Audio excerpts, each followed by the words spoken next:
de Pediatria, estou sendo preceptorada pela doutora Adriana Taveira e o tema da nossa aula hoje será sobre o transtorno do espectro do autismo. Então, para começo de conversa, nós temos que saber o que é isso. Então, o autismo ou o transtorno do espectro do autismo é um transtorno do desenvolvimento neurológico caracterizado por dificuldades na comunicação e interação social, associados a interesses restritos e comportamentos atípicos. Então, vamos focar na interação social.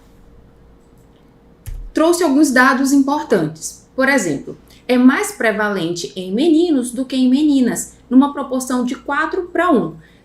Dentre os pacientes que foram diagnosticados, 30% desses terão déficit intelectual. E o transtorno do espectro do autismo, ele também está relacionado com outros transtornos psiquiátricos, como, por exemplo, déficit de atenção, hiperatividade, depressão e ansiedade, além de outras condições médicas também. É muito comum o responsável chegar na consulta e relatar episódios de crise convulsiva ou até mesmo já com o diagnóstico de epilepsia. Esse dado também chama muito a atenção. A cada 36 crianças, uma terá um diagnóstico. E se o diagnóstico fosse feito em tempo hábil, o mais precoce possível, com certeza esse número estaria muito maior, né? Então, o que temos que fazer, o foco dessa aula, a meta é diagnóstico precoce e intervenção precoce. Esse dado é dos Estados Unidos. O Brasil ele ainda não tem esse dado por conta do delay da pandemia do Covid-19. Então, o que causa o TEA? Vários fatores causam o TEA. Existem fatores genéticos e fatores ambientais. Por exemplo, idade avançada dos pais durante a concepção, exposição a certas medicações durante o período pré-natal, prematuridade e baixo peso ao nascer. Doutora, isso significa que se meu filho nasceu com baixo peso ao nascer ou prematuro, ele terá autismo? Não necessariamente, mas os pacientes que nasceram com essa condição, eles vão ter mais prevalência, mais chance de vir a desenvolver essa condição. Quais são os sinais, né? Os sintomas, eles aparecem logo no início dos primeiros meses de vida. Um deles são atraso ao adquirir o sorriso social, desinteresse ou pouco interesse pela face humana, principalmente quando está acontecendo o aleitamento materno, onde a mãe começa a falar com o bebê e o bebê simplesmente não olha para a face dela. Olhar não sustentado ou ausente, preferência em dormir sozinho no berço, irritabilidade quando ninado no colo, ausência de ansiedade de separação e indiferença quando os pais se ausentam. A partir dos 12 meses, esses sinais e sintomas eles se tornam ainda mais evidentes, como, por exemplo, o paciente já vai apresentar um atraso na comunicação verbal e não verbal, vai ter déficit em compartilhar a atenção e na intenção de se comunicar com o outro, uso repetitivo de objetos, alterações sensoriais, movimentos motores atípicos ou outras estereotipias, como, por exemplo, o movimento repetitivo das mãos próximo à cabeça. Trouxe também alguns sinais de alerta, né? Divididos em 6º mês, 9º mês e 12º mês. No 6º mês, um dos sinais de alerta são pouca expressão facial, pouco contato visual, ausência de sorriso e pouco engajamento sociocomunicativo. Com 9 meses, um sinal de alerta é não imitar, não atender quando chamado e não olhar quando aponta para algo. Aos 12 meses, ausência de balbucios, não fazer gestos convencionais como acenar para dar tchau, ou então quando os pais ensinam a mandar beijo, também não irá fazer, e não compartilhar interesses e atenção, né? Então, tendo em vista esses sinais de alerta, o que deve ser feito? Uma triagem. E a Sociedade Brasileira de Pediatria, ela recomenda que a triagem deve ser realizada nas consultas de 18 a 24 meses. Só que como o nosso foco é o diagnóstico precoce, se os responsáveis identificarem alguns dos sinais que foram ditos anteriormente, já pode mandar essa demanda nas consultas de puericultura e a investigação já vai ser a partir do momento da queixa. Né? Então, a triagem ela está recomendada para todas as crianças, independente se tem suspeita ou não de TEA, justamente para ampliar os diagnósticos e agir precocemente. Né? Então, a triagem que é mais comum realizada é a aplicação do questionário chamado MCHAT. Né? E esse questionário ele pode ser aplicado em crianças de 16 a 30 meses de idade. Nós temos um aliado fundamental, importantíssimo, que é a caderneta da saúde da criança, né? Nela irá ter alguns sinais e sintomas sugestivos de TEA. Além disso, é muito importante que o profissional da área da saúde, sendo médico ou pediatra, preencha os marcos do desenvolvimento neuropsicomotor, né, para ver se aquela criança está conseguindo atingir os marcos para sua idade, né? Além de preencher o questionário que também tem dentro da caderneta, que é o MCHAT, né? É importante frisar e importante que a gente comece a desmistificar a questão de vamos esperar, a criança vai conseguir atingir, ou então cada criança tem seu tempo. Não é bem assim, né? A gente tem que se basear pelos marcos do desenvolvimento neuropsicomotor, porque se essa criança não atingiu aquela habilidade que deveria ser realizada para ela no determinado mês, isso pode ser considerado um atraso. Então, também o profissional tem que ficar atento tem que acender a luzinha, né, ou a luz de alerta, para começar a investigar esse atraso do desenvolvimento, que um possível TEA. O MCHAT, ele é um questionário que ele é composto por 20 perguntas, né? Essas 20 perguntas, ela será preenchida juntamente com o responsável.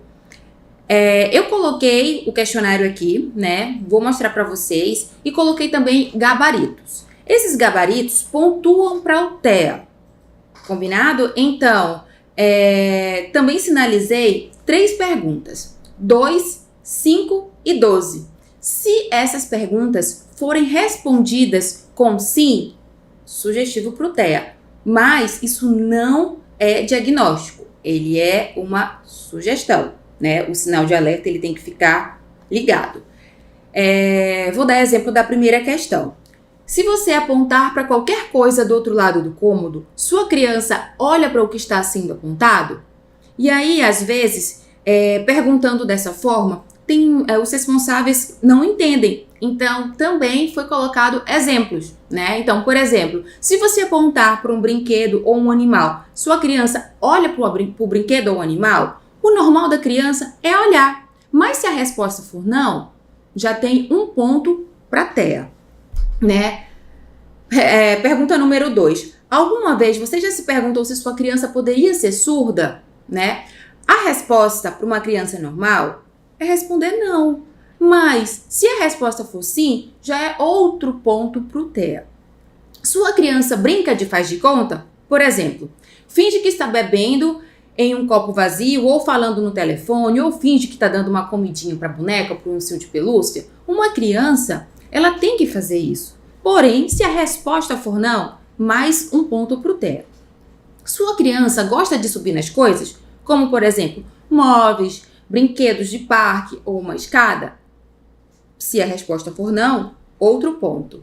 Sua criança faz movimentos incomuns com os dedos perto dos olhos? Por exemplo, abanar os dedos perto dos olhos? Se a resposta for sim, também vai pontuar. As demais questões, né, devem ser perguntadas, porém, eu já coloquei o gabarito para vocês, né? Então, pode tirar print também desse gabarito.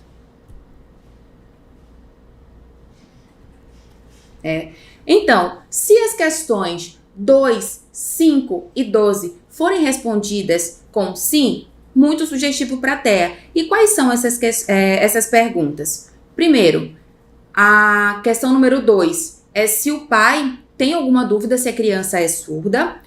5, se tem movimentos estereotipados. E 12, se ela tem irritabilidade com o barulho. E realizando esse questionário e marcando a pontuação, agora a gente precisa interpretar, né? Então, se a criança pontuou de 0 a 2, é baixo risco. E aí vem a segunda pergunta: qual é a idade dessa criança? Se ela tiver menos de 24 meses, você vai ter que repetir com 24 meses o questionário, que seria a entrevista de segmento. E qual é a orientação que você tem que dar para o responsável? Estimular para a criança desenvolva aquela habilidade que ela não pontuou. Ou seja, que ela pontuou para o TEA, que ela ainda não atingiu, né? Então, se a criança pontuar de 3 a 7, isso classifica ela com risco moderado, né? Então, deve ser aplicada a entrevista de segmento. É uma segunda etapa que também eu vou explicar, né? E se a pontuação nessa segunda etapa, na entrevista de segmento, for igual ou superior a 2, nós vamos ter que encaminhar para avaliação diagnóstica, né? Se a pontuação for 0 e 1, negativo. Aquela criança que pontuar de 8 a 20, ela nem precisa passar pela entrevista de segmento. Ela já tem que ser logo encaminhada para o serviço de referência diagnóstica. Lembrando que o foco é diagnóstico precoce, é intervenção precoce, para essa criança ter ganhos no futuro. Então, vale lembrar que o questionário MCHR é um instrumento de triagem e não diagnóstica. Ninguém faz diagnóstica a partir do MChat, e sim sugere que esse paciente pode ter TEA. Então, a entrevista de segmento contém os mesmos itens do MCHR, porém as respostas obtidas são passa ou falha. Na primeira entrevista, as respostas são sim ou não. Agora serão passa e falha. E somente os itens que a criança falhou inicialmente vão ser replicados, né? Vão ser repetidos. Então, teve uma suspeita clínica, aplicou o questionário de triagem. Se ele for positivo, não tem por que a gente perder tempo. Logo, vamos ter que encaminhar para o especialista para um diagnóstico correto. E como será esse diagnóstico, né? Vários instrumentos e escalas são utilizados para esse diagnóstico. Porém, o mais antigo e o mais comum e o mais usado é a escala CARS, né? Então, a escala CARS, ela combina a observação dos domínios principais pelos pais, né? Podendo ser usada na consulta com o clínico, né? O clínico também pode aplicar essa escala CARS.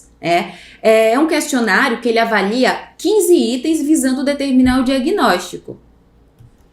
Os 15 itens são esses que eu trouxe, e entre esses 15 itens existem perguntas. Essas perguntas são 4 alternativas, que varia de 1, 2, 3 e 4. E ao final da aplicação deste questionário, vai ter uma pontuação que logo nós iremos interpretar, né? Então, o que avalia o CARS? Primeiro, relacionamento interpessoal, imitação, resposta emocional, uso de corpo, uso de objetos, adaptação a mudanças, resposta visual, resposta auditiva, resposta ao paladar, olfato e tato, medo ou nervosismo, comunicação verbal, comunicação não verbal, nível de atividade, nível de coerência da resposta intelectual e o principal, né? O médico profissional que está aplicando, ele vai dar a sua impressão diagnóstica, né? Que varia em paciente não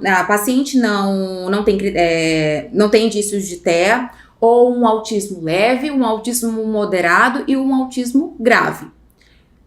Na pontuação, como que iremos interpretar, né? Se o paciente ele pontuou de 15 a 30 pontos, sem autismo, né? Se o paciente pontuou a partir de 30 pontos, temos um autismo envolvido e a gente vai ter que classificá-lo. Se for de 30 a 36, varia de um autismo leve a moderado. Agora, se for de 36 a 60, já é um autismo grave. Então, nós vamos ter que entrar em ação para que essa criança não tenha prejuízo. Lembrando que o principal tratamento é a estimulação da criança. Como eu disse no início, o transtorno do espectro do autismo, ele está relacionado com outros transtornos psiquiátricos e um deles, principalmente, é o TDAH. Então, também faz necessário a investigação para o TDAH e ela é feita por meio de um questionário chamado SNAP-4. Este questionário ele é um ponto de partida para o levantamento de alguns possíveis sintomas primários do TDAH, né? Ele deve ser respondido pelo responsável, pai ou mãe, né? Pela escola, né? Professora ou pedagoga e também pelo profissional que está atendendo esse paciente. Então, sempre com os 3 pilares: família, educação e saúde. É importante também orientar para a família que ela responda primeiro o questionário do que a escola, porque senão pode ter algum viés em relação de marcar as respostas, né? O questionário ele se divide em 2 etapas, né?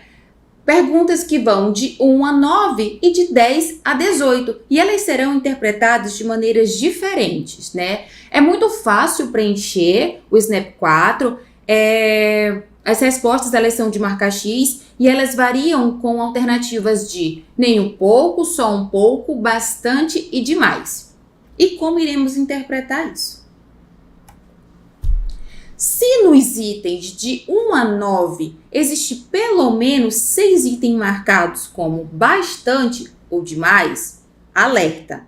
Então, existem mais sintomas de desatenção do que o esperado numa criança da mesma faixa etária.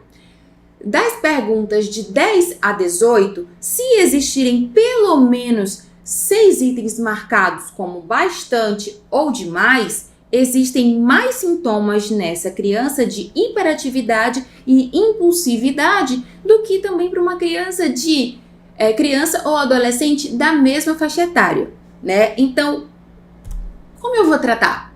O nosso pilar está aqui: família, educação e saúde.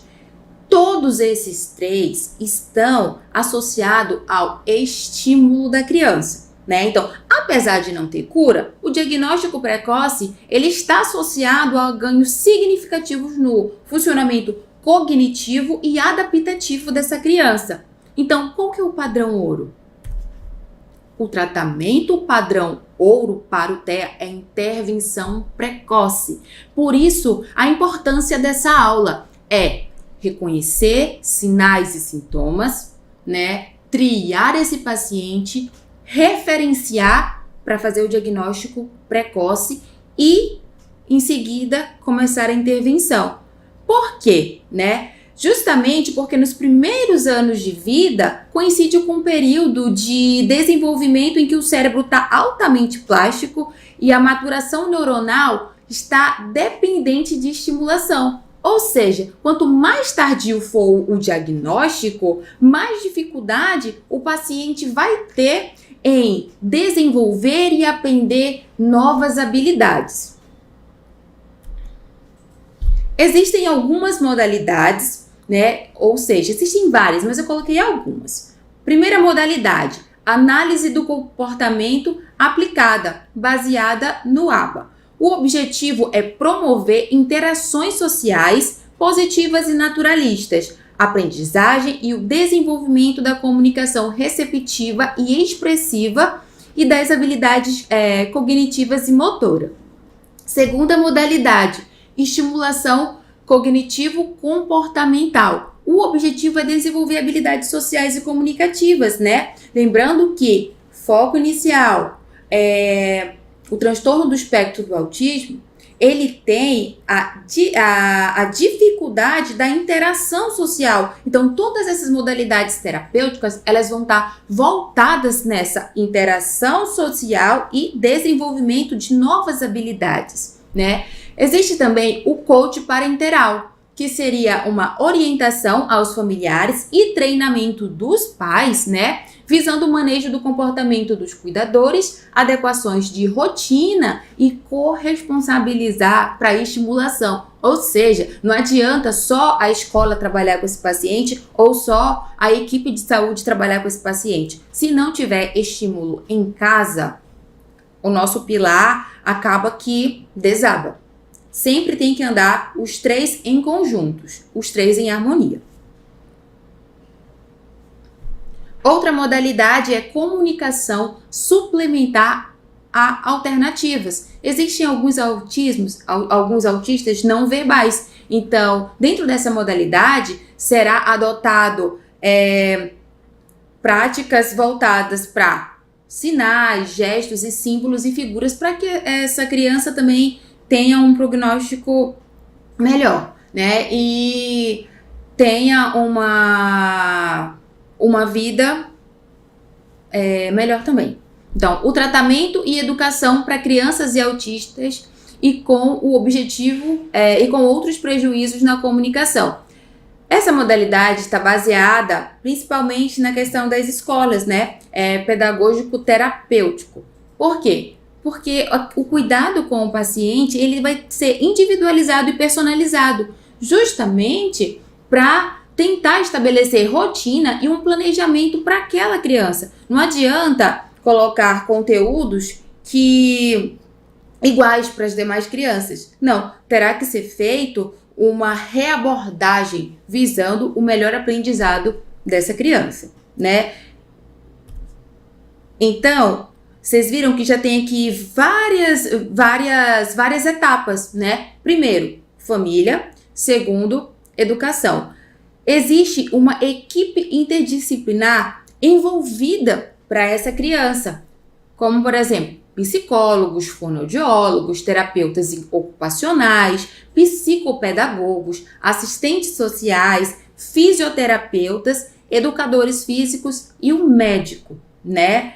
Tá, mas muitos pais, eles chegam angustiados no consultório e querem um remédio para cura. Mas calma, o tratamento padrão ouro é intervenção precoce, né? É estimular essa criança.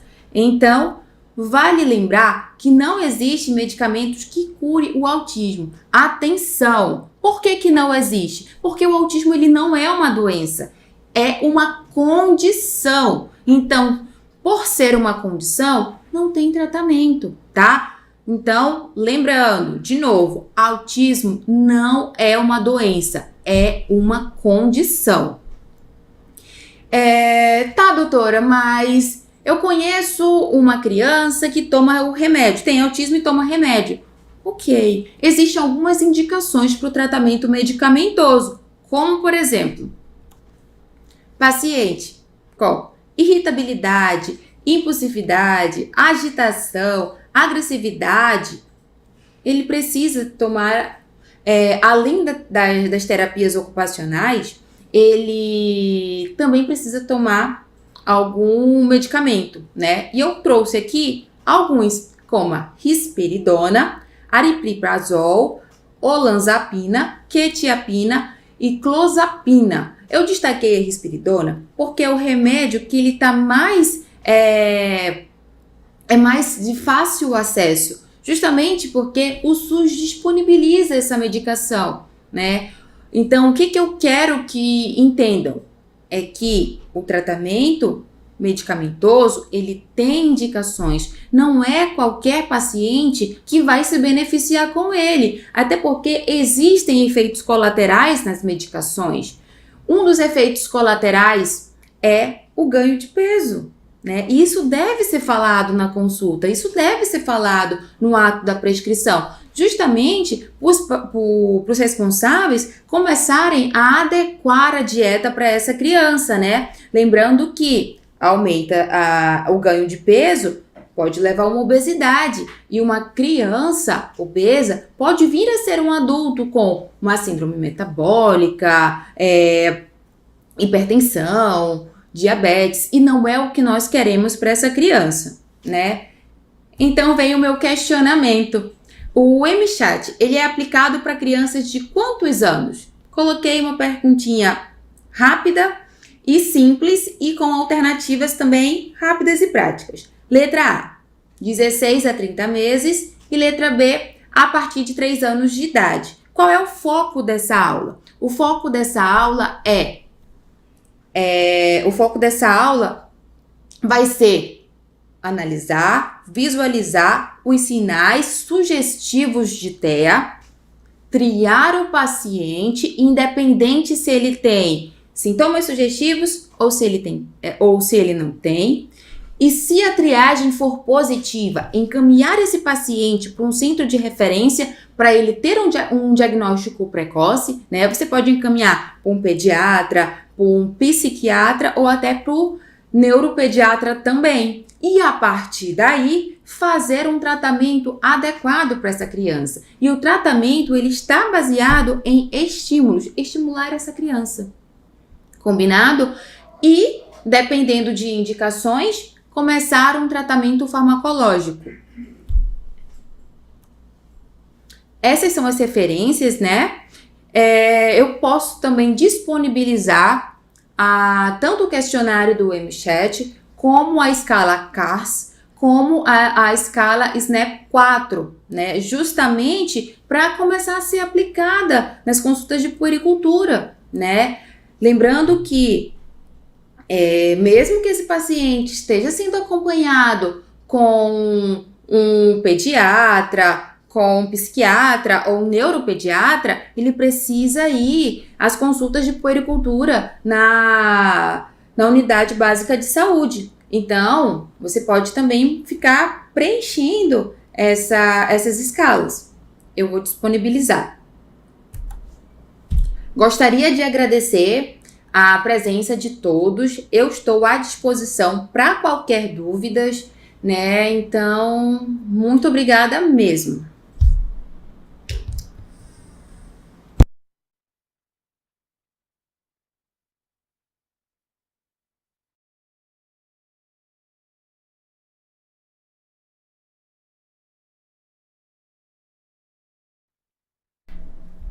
Olha, eu estou à disposição para responder as perguntas que tiverem, né? Ou então, quem quiser fazer um comentário, fique à vontade que eu vou ler tudinho.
Obrigada.